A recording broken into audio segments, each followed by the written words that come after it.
தமிழ் சினிமாவில் பேரதிர்ச்சி. பழம்பெரும் நடிகர், காமெடி நடிகர் ஞனகராஜ் அவர்கள் உடல்நலக் குறைவின் காரணமாக மருத்துவமனையில் தற்பொழுது அனுமதிக்கப்பட்டுள்ளார். அமெரிக்காவில் சிகிச்சை பார்த்து வந்த நிலையில் அவரது மகன் தற்பொழுது பணியின் காரணமாக அமெரிக்காவில் இருந்து இந்தியாவிற்கு அனுப்பி வைத்துவிட்டார். தற்பொழுது ஞனகராஜ் அவர்களது இரண்டாவது மகள்தான் பார்த்து வருகிறார். கிட்டத்தட்ட 90 காலகட்டத்தில் ஞனகராஜ் அவர்களது நடிப்பு திறமை என்பது குணச்சித்திர நடிகராகவும் காமெடி நடிகராகவும் குறிப்பாக ரஜினி, கமல், விஜயகாந்த், சத்யராஜ், கார்த்திக் போன்றவர்களுடன் மிக முக்கியமான கதாபாத்திரங்களில் நடிக்கக்கூடிய வல்லமை பெற்ற நடிகர். கவுண்டமணி, செந்தில் இவர்களுக்கு இணையான, அவர்களை விட ஒரு படி இவரது சிரிப்பாலும் இவரது செயல்பாட்டாலும் காமெடியை இயல்பாக வரவைக்கக்கூடியவர்.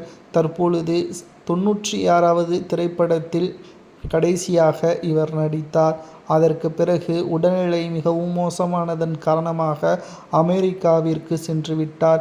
அங்கு அவரது மகன் சரியாக உணவுகளை கொடுக்காத காரணத்தினால் உடல்நிலை மிகவும் மோசமாக மாறியது. வேலையின் அழுத்தத்தின் காரணமாக அவரது மகன் வீட்டிற்கே வருவது கடினம் என்றும், தற்பொழுது இன்றும் அவரது வேலையின் காரணமாகத்தான் தந்தையை பார்க்க முடியாத ஒரு சூழல் ஏற்பட்டதாகவும், உடனடியாக அவரது தங்கை இருந்த சென்னைக்கு அனுப்பி வைத்துவிட்டார் என்றும் தற்பொழுது கூறப்படுகிறது.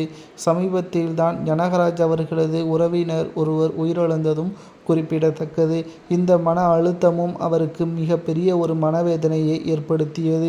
என்னதான் பணம், சொத்துக்கள் சேர்த்தாலும் வயதான காலத்தில் உடன் இருந்து அன்பாக அரவணைக்கக்கூடிய உறவுதான் மிகவும் வசதியான சொத்தாக பார்க்கக்கூடியது.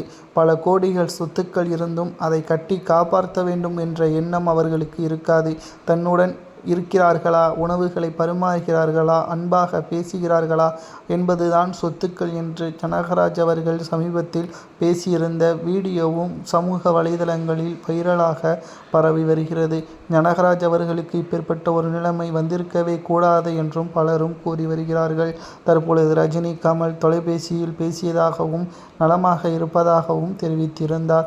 அவரது உறவினரது மறைவுதான் தற்பொழுது அவரை மிகவும் மோசமான நிலைமைக்கு மாற்றியதாக அவரது மகள் தெரிவித்துள்ளார். தற்பொழுது உணவுகளையும் மருந்துகளையும் சரியாக உட்கொண்டு வருவதாகவும், மீண்டும் நலம் பெற்று சினிமாவில் நடிக்க ஆசையாக இருப்பதாகவும் தெரிவித்துள்ளார். மேலும் ஞனகராஜ் அவர்கள் நடித்த திரைப்படங்களில் உங்களுக்கு எது பிடிக்கும் என்பதை மறக்காம கமெண்ட் வாயிலாக கூறுங்கள்.